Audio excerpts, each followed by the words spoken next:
বাঙালি চিরকালই ভোজন রসিক, সে নিজের খাবারের ক্ষেত্রে হোক আর অন্য ধরনের অন্য জাতির খাবারের ক্ষেত্রে হোক। সেই রকমই স্যুপ স্যুপ আমরা মোমোর সাথে খাই, বা এখন বিভিন্ন ধরনের স্যুপ রেস্টুরেন্টে পাওয়া যাক, বা নিজেরা বাড়িতে বানিয়ে খাই।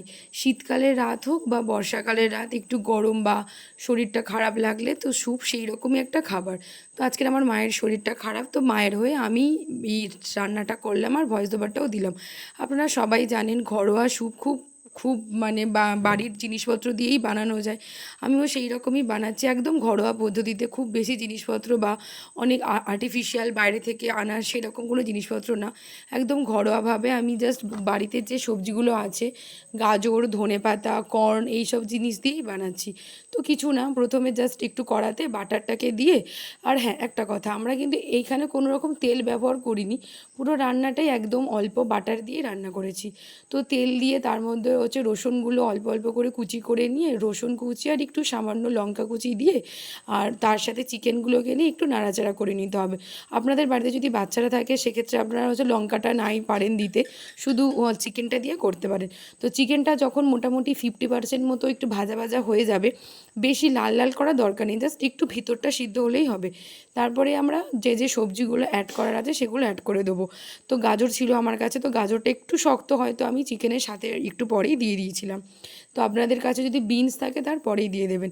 তারপরে সামান্য একটু জল দেবো, এই মুহূর্তে জল দিয়ে তারপরে সামান্য ফোটার দরকার নেই, তার আগে আমি দিয়ে দেবো হচ্ছে কর্নগুলো।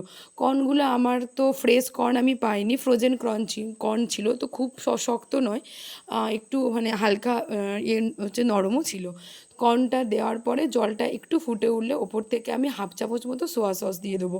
সোয়া সস দেওয়ার পর জলটা যখন একটু ফুটে উঠবে, তখন আমরা স্যুপে আমি এটা হচ্ছে মানে চিকেন যেহেতু বানাচ্ছি, সেক্ষেত্রে আমি ডিম ব্যবহার করব। আপনারা যদি পুরোপুরি ভেজ বানান তো চিকেন আর ডিমটাকে বাদ দিতে পারেন। তো ডিমটা ভালো করে ফাটিয়ে নিয়ে তার উপর থেকে দিয়ে দিতে হবে। একটা জিনিস মনে রাখবেন, যখন ডিমটা দেবেন তখন কিন্তু গ্যাসের ফ্লেমটা একটু মিডিয়ামে রাখবেন, রেখে ভালো করে হচ্ছে নাড়া দিতে হবে, নইলে ডিমটা এক জায়গায় পুরো থকথকে হয়ে আটকে যাবে। আর এই পুরো স্যুপে মশলা হিসাবে আমি ব্যবহার করেছি নুন, গোলমরিচ গুঁড়ো আর চিনি, অল্প পরিমাণ চিনি, আর কিছুই নয়। আর যেহেতু স্যুপটা অনেকটা পাতলা, তার উপরে আমি অল্প কর্নফ্লাওয়ার গোলা জল দিয়ে দিচ্ছি, যাতে থিকনেসটা একটু ভালো মতো আসে।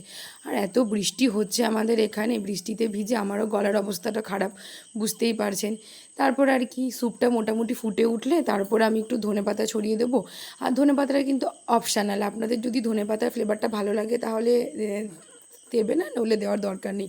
আমাদের বাড়িতে সবাই ধনেপাতাটা খেতে খুব পছন্দ করে, তাই জন্য আমি দিয়েছি।